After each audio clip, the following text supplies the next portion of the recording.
di bawang putih ini ada yang namanya alisin. Alisin itu bersifat antivirus. Kemudian di madu sahabat itu ada namanya flavonoid, kemudian ada asam askorbat dan juga banyak sekali vitamin. Beli, saya seorang pekebun skala rumahan. Jadi kalau mau membasmi hama itu agak takut beli.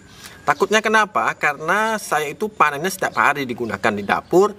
Saya bayangkan bila saya menggunakan pestisida nabati seperti misalkan bahan dari tembakau, bahan dari umbi gadung atau umbi-umbi beracun lainnya, maka akan ada keraguan ketika saya memetik sayuran saya setiap hari karena saya panen setiap hari beli untuk keperluan di dapur. Nah, adakah salah satu pestisida nabati yang beli miliki yang sangat aman bahkan bisa dimakan ketika sehabis menyemprotkan pestisidanya? Kalau ada mohon di-share ya beli. Nah, jawabannya adalah pestisida nabati yang ini. Cairan di dalam botol ini adalah jawaban bagi sahabat yang ingin mengusir, bahkan sampai memusnahkan hama yang menyerang daun, buah, tapi harus dikonsumsi dalam waktu yang berdekatan.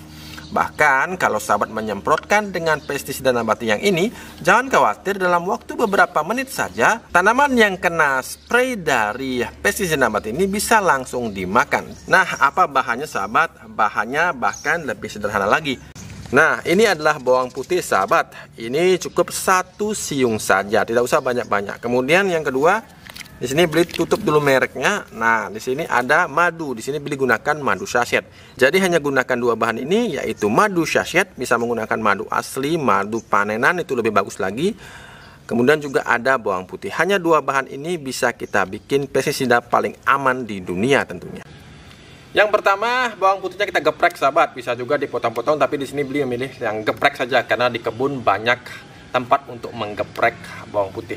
Kemudian kita bisa langsung saja masukkan ke dalam wadah. Di sini beli menggunakan botol air mineral sahabat, ukuran 600 ml kalau tidak salah. Kemudian nih masukkan bawang putihnya dan kemudian langsung juga masukkan dari madunya. Di sini beli menggunakan 2 saset, 1 saset isinya 25 ml, jadi sekitar kurang lebih 50 ml dari madu ini sahabat. Sekali lagi, madu yang digunakan kalau memang memiliki madu hasil panenan itu jauh lebih baik sahabat. Kemudian setelah itu apakah ditambahkan air? Tentu saja tidak sahabat, karena di sini kita tujuannya adalah melakukan pemeraman dari bawang putih yang dicampur dengan madu ini. Pastikan bawang putihnya kecemplung atau terendam oleh si madu ini sahabat. Kurang lebih sekitar 3 hari, karena ketika 3 hari ini sudah mulai proses fermentasinya.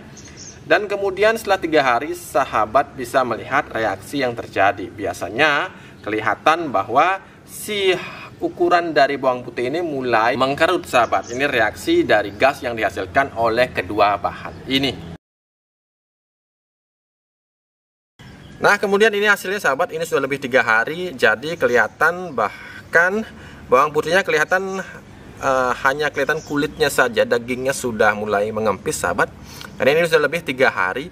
Nah, setelah itu inilah saatnya kita melakukan pemrosesan pencampuran antara air dengan menggunakan apa yang sudah kita proses ini. Intinya sahabat, bawang putih ini memang sejak dulu dikenal sebagai antibakteri juga antivirus, bahkan memiliki sifat panas yang bisa menjadi musuh dari hama-hama yang ada di daun, terutama hama kutu-kutuan. Tapi bukan itu saja, dengan kombinasi juga dengan madu sahabat yang merupakan juga antibakteri dan antivirus. Perlu sahabat ketahui, di bawang putih ini sahabat, di bawang putih ini ada yang namanya alisin. Alisin itu bersifat antivirus. Kemudian di madu sahabat itu ada namanya flavonoid, kemudian ada asam askorbat dan juga banyak sekali vitamin, bahkan ada juga zat pengatur tumbuh. Jadi kombinasi keduanya ini dahsyat sekali, terutama untuk sahabat yang saat ini berkutat dengan masalah hama yang kemudian melebar menjadi gangguan yang lebih serius, yaitu virus sahabat.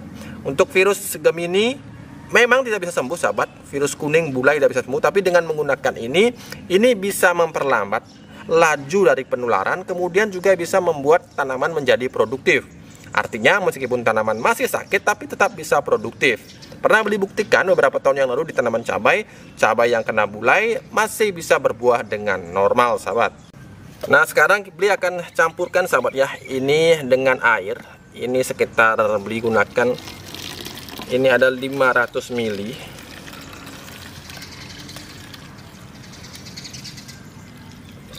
Oke, aromanya luar biasa. Ini kita guncangkan seperti ini.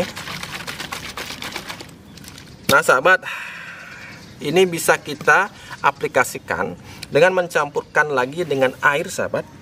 Tentu saja ini tidak bisa langsung kita aplikasikan tanpa pencampuran dengan air. Karena apa? Karena sifat panas dari keduanya yang bisa membahayakan tanaman. Jadi tanaman bisa mendadak mati. Nah, jadi dosis yang beliau anjurkan adalah dosis pertama. Agar tidak kaget sahabat, gunakan 1 bagian dicampur dengan 10 bagian air. Jadi misalkan ini berapa? 500 ml, gunakan campuran 5 liter air. Kemudian aplikasi kedua misalkan 500 ml, ini sudah mulai adaptasi tanamannya. 500 bisa kita campurkan dengan 2,5 liter air sahabat. Jadi perbandingan 1:5. Jadi selalu gunakan dosis paling encer di awal untuk melihat sahabat bagaimana reaksi tanaman. Nah oke sahabat, cukup sampai di sini video beli kali ini, mudah-mudahan bermanfaat. Jangan lupa sahabat, BioTV Shop itu sudah hadir kembali di Shopee, ada banyak sekali diskon. Beberapa hari terakhir memang harganya dinaikkan oleh pihak Shopee sahabat, tapi setelah tayang video ini sahabat sudah kembali ke normal plan. Jadi buruan agar tidak balik lagi ke harga Shopee ya. Jadi untuk sahabat silahkan yang ingin melihat BioTV Shop di layar itu ada di pojok kiri bawah sahabat. Jadi silahkan klik saja, itu langsung muncul dan langsung bisa check out. Oke, cukup sampai di sini, mudah-mudahan bermanfaat sahabat, mudah-mudahan bisa menjadi inspirasi di pagi hari. Sekali lagi jangan lupa untuk selalu berusaha menanamlah hari ini agar kita bisa panen esok hari. Sampai jumpa lagi di video-video berikutnya.